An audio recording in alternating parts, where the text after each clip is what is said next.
Hi, this is Rachel, and welcome to the finale episode. This series is called the Sago Show, where I'm exploring the roots and digging deeper into the history behind some of my favorite Filipino dishes and sweets. And today, my friends, we are doing the granddaddy of them all, and it is okay if you don't live near Chowking because we are doing the double capital H halo halo. I'm actually only going to be making one halo halo topping from scratch, and that is Leche Flan. I only need about 1 square inch of Leche Flan, but it's gotta come from somewhere. So first off, I've procured a llanera. This is the mold that I'm going to use, and you could probably get away with using a ramekin as well. Next, add 3 tablespoons of sugar, shake to distribute evenly, and then rotate slowly to melt the sugar into a nice caramel. We're going for a nice amber color, and we can stop once it's all melted. For this finale episode, I'm going to do things a little bit differently. I want to talk about the first time I saw a certain article. You might have seen it before. Ode to Halo Halo. In 2016, an unnamed food journalism giant published this recipe. I remember seeing the title. I remember being excited to click. I thought, wow, Halo Halo in one of the most well-known food magazines. I clicked on the link, and this is what I saw.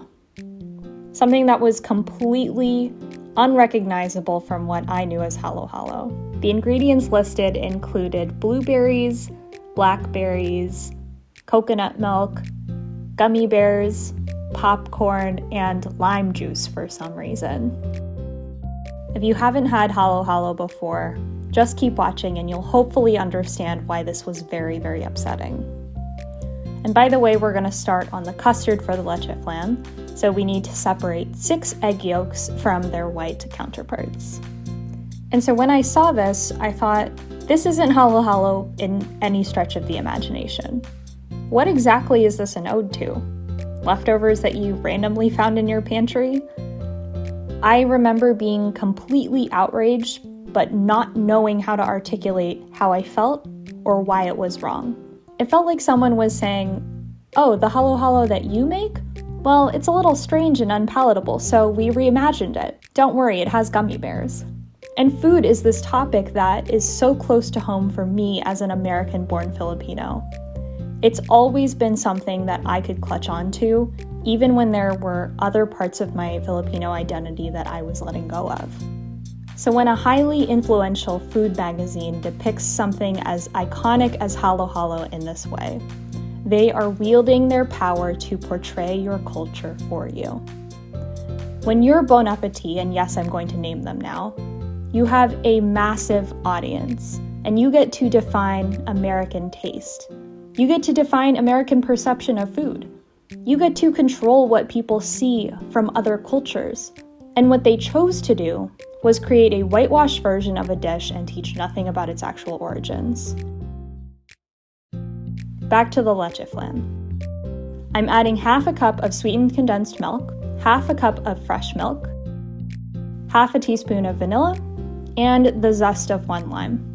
You're supposed to use a lemon, but they ran out of the store, and so I'm gonna need to see how a lime turns out, and so maybe I shouldn't have trashed the recipe for having lime juice. Just kidding, I can. The next step, and this is pretty important, is to carefully combine. We don't want to go like full egg beater on this. We want to do nice slow movements like a figure 8. We're trying to avoid bubbles because then they'll show up in the Leche Flan, and this is the finale episode, so we're trying to make this one immaculate. And so to go back to what I was saying, there are likely countless instances in which a majority white-owned media outlet got to appropriate another culture or even define the narrative for an entire community of people. A lot of power is held by white people in media. It's come out recently that the only editors that are compensated for their work on videos at Bon Appetit are white editors. Lots of representation in media is white, and that's not new. I'm not saying like, oh, poor me, poor Filipinos, they put gummy bears in halo halo. No.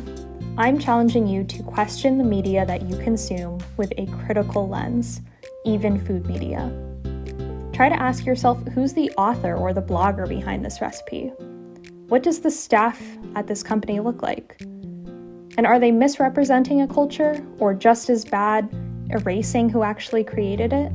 Take soul food, for example, and how white people have increased dominance in the soul food scene and taken and gentrified a cuisine away from Black people, and how Black chefs are underrepresented amongst American chefs.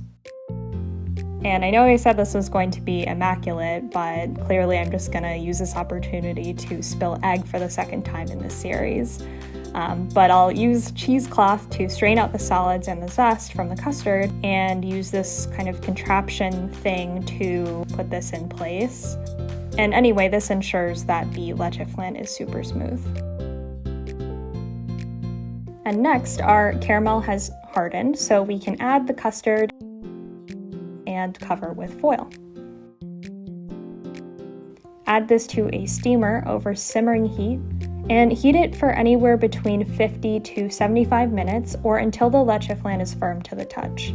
Once it's done, set in the refrigerator overnight, and on a new day, flip the leche flan onto a plate, and wow, this is deja vu to episode 2, see link now.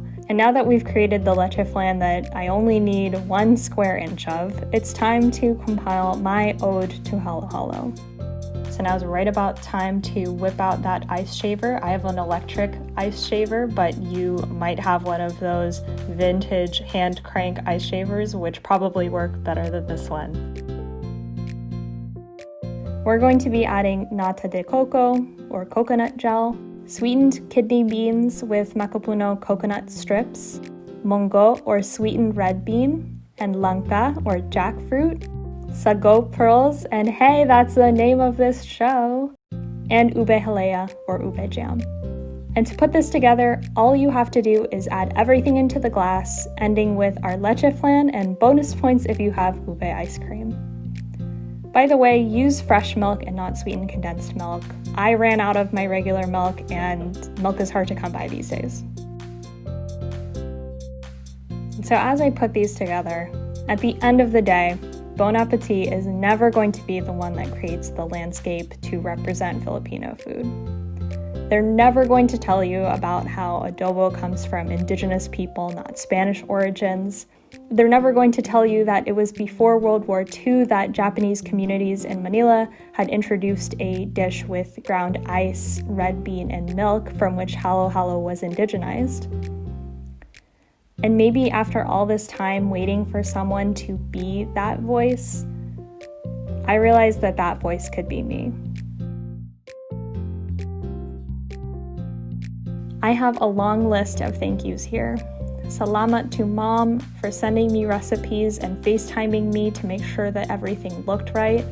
Salamat to Dad for always being the first one to watch and like my videos. Salamat to my partner Zach for being my resident filmmaker. Salamat to my Tita Ricky for the videography and lighting tips. Salamat to my sister Sarah and my cousin Erica for being a beacon of encouragement and helping me name the Sago Show. Salamat to my friend Kate, who was in episodes 2 and 4 and made ensamada with me not once but twice. Salamat to all of my titas and titos, my lolo, for always watching and sharing this, and salamat to my lolas who watch from above. And lastly, salamat to you for watching and coming along this journey with me. If you want to see more, please like, subscribe, and send this video to a friend. This is goodbye for now, but I hope to see you soon next time on the Sago Show. Salamat.